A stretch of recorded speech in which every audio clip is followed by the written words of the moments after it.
जय श्री कृष्ण। स्वागत है आप सभी का चैनल में। आज हम सूर्य छठ पूजा की विधि और कथा और छठ माता कौन है के बारे में श्रवण करेंगे। आइए शुरू करते हैं। कार्तिक मास की शुक्ल पक्ष की छठी को सूर्य छठी का व्रत करने का विधान है। इसे करने वाली स्त्रियां धन धान्य पति पुत्र तथा सुख समृद्धि से परिपूर्ण होती है। यह व्रत बड़े नियम तथा निष्ठा से किया जाता है। इसमें 3 दिन के कठोर उपवास का विधान है। इस व्रत को करने वाली स्त्रियों को पंचमी को एक बार नमक रहित भोजन करना पड़ता है। छठी को निर्जल रहकर व्रत करना पड़ता है। छठी को अस्त होते हुए सूर्य की विधि पूर्वक पूजा करके अर्घ देना होता है। सप्तमी के दिन प्रांतःकाल नदी या तालाब पर जाकर स्नान करती है। सूर्य उदय होते ही अर्घ देकर जल ग्रहण करके व्रत को खोलती है। आइए जानते हैं छठी मैया कौन है। पौराणिक मान्यताओं के अनुसार छठी मैया को सूर्य देव की बहन और ब्रह्मा देव की मानस पुत्री माना गया है। इनका नाम छठी मैया है, जिन्हें आम बोलचाल की भाषा में छठी मैया कहते हैं।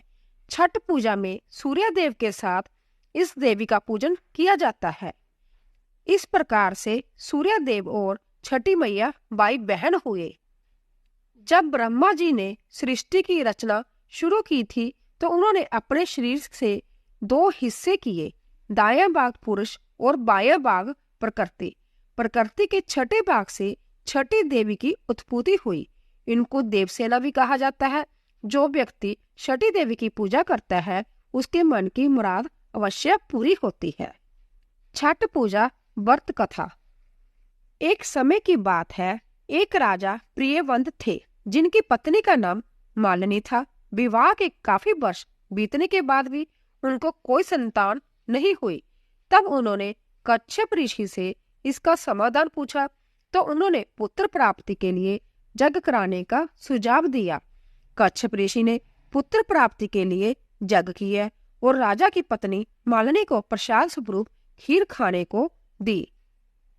उसके प्रभाव से रानी गर्भवती हो गई, जिससे राजा प्रियवंत बड़े खुश हुए।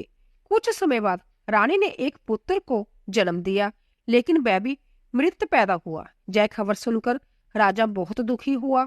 वह पुत्र के शव को लेकर शमशान गए और इस दुख के कारण अपना भी प्राण त्यागने का निश्चय कर लिया। जब वह अपना प्राण त्यागने जा रहे थे तभी देवी देवसेना प्रकट हुई। उन्होंने राजा प्रियवंत से कहा कि उनका नाम छठी है। हे राजन, तुम मेरी पूजा करो और दूसरों लोगों को भी मेरी पूजा करने को कहो। लोगों को इसके लिए प्रेरित करो।